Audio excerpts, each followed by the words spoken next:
नमस्कार विद्यार्थियों, आराधना degree college के YouTube चैनल पर आपका स्वागत और अभिनंदन है। हमने कल निर्गुण संत कवियों के बारे में अध्ययन किया था। महत्वपूर्ण कवि हमने पहले पढ़ लिए। आज हम अन्य निर्गुण पंथी हुए हैं संत कवि, उनके बारे में अध्ययन करेंगे। उनमें जो पहले कवि हुए हैं, आज के टॉपिक के जो पहले कवि है, उनका नाम है मलुकदास। मलुकदास का जन्म 1574 ईस्वी में इलाहाबाद के कड़ा गांव में होता है। उनका जन्म 1574 ईस्वी इलाहाबाद के कड़ा गांव में होता है। इन्होंने हिंदी साहित्य जगत में एक सूत्र दिया था और उस सूत्र का नाम है आलसियों का सूत्र।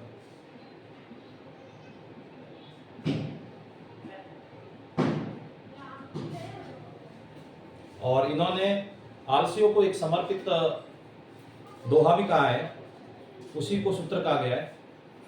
अजगर करे न चाकरी, अजगर करे न चाकरी, पंछी करे न काम,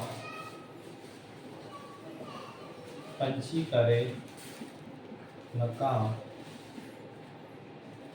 अजगर करे न छाकरी, पंछी करे न काम, दास मलुका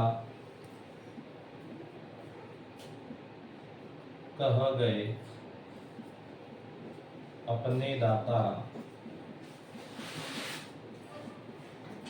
इस तरह इन्होंने यह पंक्ति कही थी आलसियों के संदर्भ में। इनकी रचना हमें मुख्यतः देखने को मिलती है कि पहली रचना है ज्ञान परोची। ज्ञान परोची। दूसरी जो इनकी रचना है वह है भक्त वंशावली।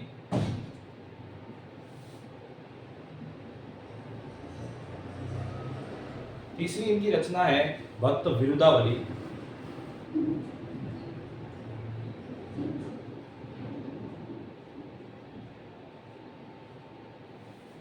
बाराखड़ी।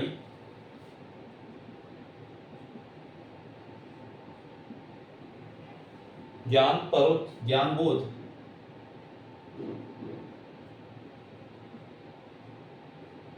इस तरह मलुकदास की रचना हमें देखने को मिलती है। इनके जो शिष्य था वह खुद इनका भांजा ही था। इनका एक शिष्य था, खुद उनका भांजा था ये, और उनका नाम था सुथरानंद। इनका नाम था सुथरादास, जो उनका शिष्य था और उनका भांजा भी था ये। इसके बाद में हम एक अन्य कवि हुए हैं निर्गुण संत से संबंधित या निर्गुण काव्य से संबंधित, जिनका नाम है धर्मदास। हमने इनसे पहले वाली क्लासों में कबीरदास जी के बारे में अध्ययन किया था, और ये वही धर्मदास है जिन्होंने कबीर साहब की जो वाणियाँ थी उनका संकलन किया था बीजक के रूप में। तो कबीरदास जी के इन शिष्य का मतलब संबंध बीजक से मिलता है, और बीजक में जो काव्य संग्रहित है वह कबीर से संबंधित है। इनका एक प्रश्न बन सकता है कि बीजक के संकलनकर्ता के रूप में, बीजक के संकलनकर्ता थे और आपने बीजक का संकलन किया, और बीजक मुख्यतः 3 भागों में विभक्त हैं, साकी, सबद और रमेन। तो बीजक है कबीरदास जी की वाणियों का संकलन, वो 3 भागों में विभाजित है, साकी, सबद और रिमेनी। और ये उत्तर प्रदेश के निवासी थे। उत्तर प्रदेश जो राज्य है वहाँ के निवासी थे। ये उत्तर प्रदेश के निवासी थे। इन्होंने कबीर की जो वाणी थी या कबीर की धारा को आगे प्रवाहित किया कबीर की नीतियों को आगे से आगे बढ़ाया और इनके एक पुत्र था, उन पुत्र का नाम था सुडामन।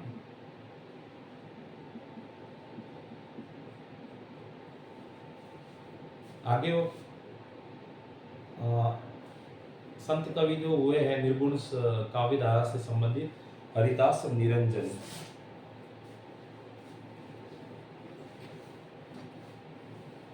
हरिदास निरंजनी, उनका जन्म हरिदास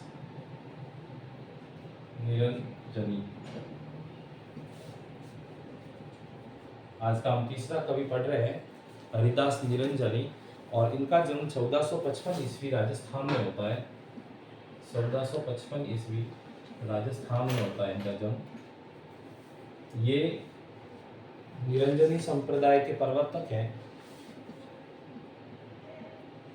निरंजनी संप्रदाय के प्रवर्तक, ये निरंजनी संप्रदाय के प्रवर्तक माने गए हैं। और ये निरंजनी संप्रदाय नाथों एवं संतों के बीच की कड़ी है।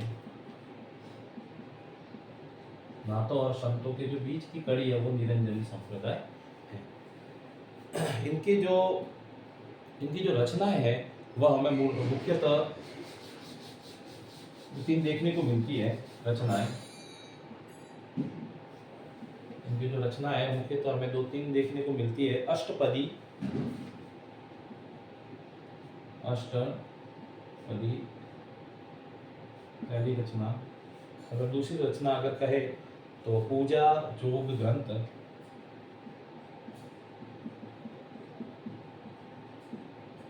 इस तरह इनकी रचनाएं मुख्यतः ये देखने को मिलती है। इसके बाद में अगर बात करें निर्गुण पंथ से संबंधित अन्य कवि की, तो हमारे जो सिंधी साहित्य जगत में उनका नाम प्रसिद्ध है रज्जब दास जी से। और रज्जब दास ने अंगवधु का संपादन किया था, सर्वविदित है ये। नेक्स्ट जो कवि अब पढ़ेंगे रज्जब दास।